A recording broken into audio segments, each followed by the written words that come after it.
Hi everyone, we're here at the LA Fit Expo and here for the first time with Blackstone Labs. We're gonna go to the booth and say hi to TJ. Let's go.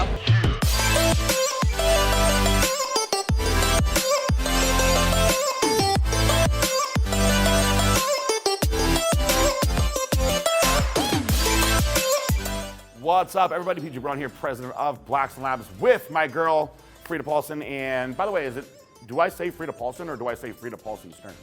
It doesn't matter. What do you prefer? I mean, it depends on my mom and my dad is listening. Oh, so for both parents. I was gonna say we can edit that out, but you may want to leave that part in.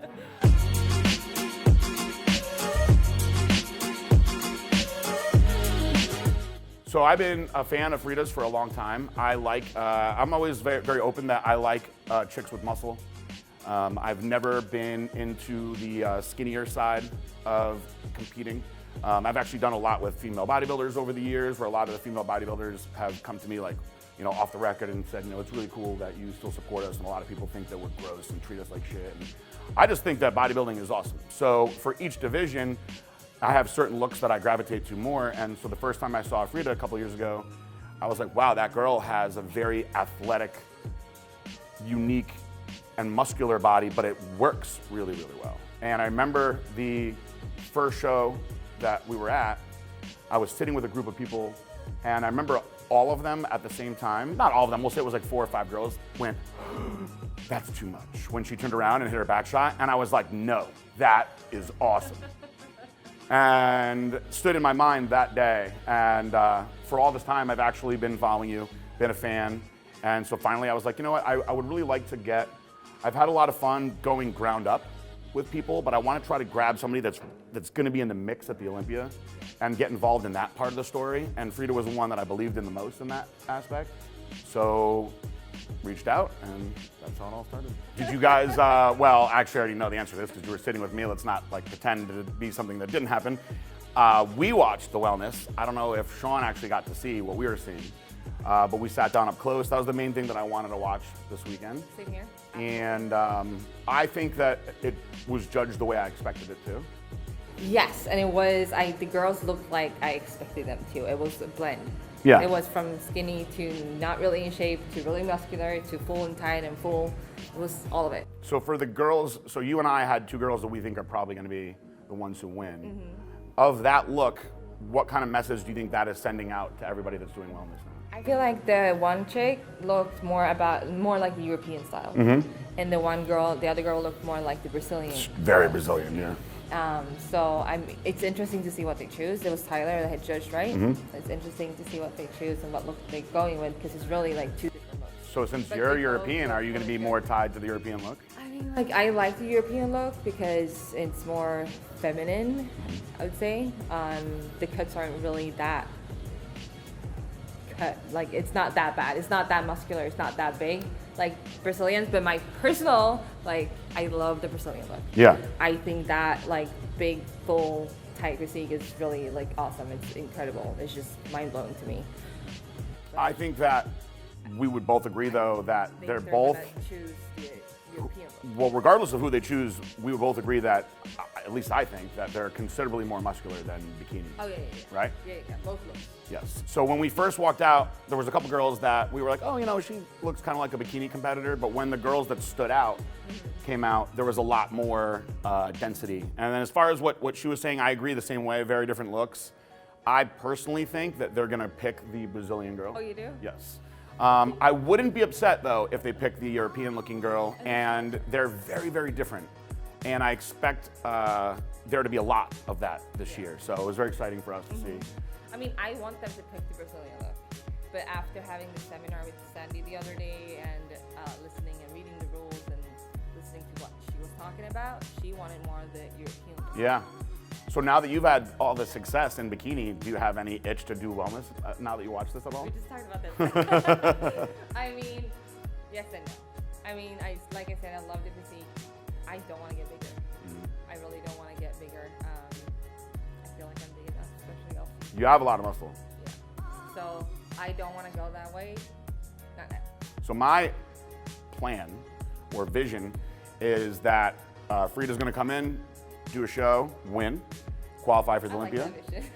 And then what she decides to do in between there and the Olympia, we'll talk about. But I expect her to place very high at the Olympia. So I don't really even think about saying, oh, do you want to try wellness or anything like that. We're kind of just tossing the ideas around. But I mean, I get the question a lot. yeah, of course. I get questions on like in my DMs and my pictures, and from competitors and even judges ask me if I'm going to wellness. So I get the question all the time, and that's why I've been thinking about it. If I didn't get a question, if people didn't ask me, I wouldn't even have thought about it. But it doesn't make sense to fix something that isn't broke, as they say. I agree. So now for the rest of the day, what are our plans or what are your plans? For the rest of the day, Yeah, the day's going by fast. it's going by fast. We're just gonna hang, have fun, talk to you guys. Everyone that comes up and says hi, walk around, enjoy the team, just have fun. Well, I've been having fun. We got together yesterday. We did a whole group workout. She got in early, just like I did on Thursday. She had no room. I was super upset about it. Obviously, that's not. He was more upset than me. I think she was like super cool about it, but like first time having a woman come in, and you always want to make sure that everybody is taken care of. And I knew that most girls care about like their hair and makeup and not being smelly or dirty after a flight. So I was like real stressed out that she couldn't get into her room, but she was a team player about it. Came right to the gym, trained hard with everybody. I wouldn't say she won me over yet, but she's left a very good first impression on me for sure. I'm just kidding. Fine, whatever. I'm just gonna go. You keep doing that. But it has been a very fast but good couple of days for sure.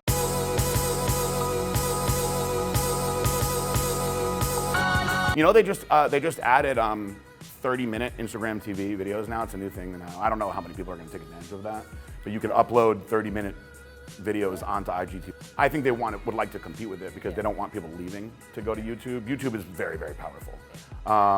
Instagram at one point had so much action going on, and they really shut down Snapchat by pulling the stories in, and now they've created ways to keep people there with the IGTV.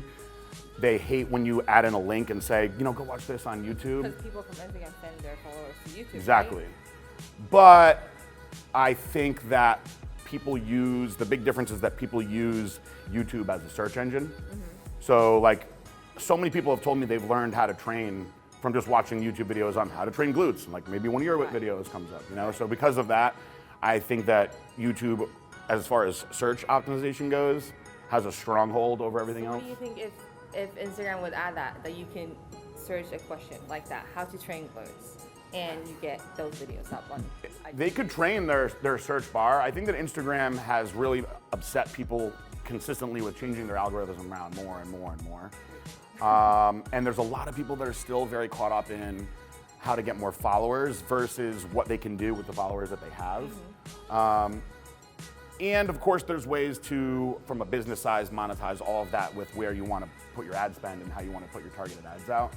I think that if you're an individual trying to make, you know, your personality or what you're doing a career, you should try to excel on all platforms differently. And if one takes off more than the others, then you should invest a lot of time in there. It's very hard to be very, very good on YouTube, Instagram, Facebook. If you look at one of our athletes, Kenny KO, he's amazing on YouTube. He's got like 350,000 subscribers on YouTube. Not a lot of people know him on Instagram, but that's okay. I think you gotta find one to really excel at. Keep doing all of them, but if you're hitting it at one, you gotta keep putting your time into that. Thank you for taking these few minutes and talking to me, and thank you for bringing me on the team. I appreciate it. It's been amazing meeting you all, and for the first time, actually, first time in person like this. We've been talking, obviously, and meeting the team for the first time. All of them, they're all amazing. Very chill, very cool team. I love it. I feel like home already. Good. It feels perfect. So I'm excited. We're gonna head back to the booth and continue with our day.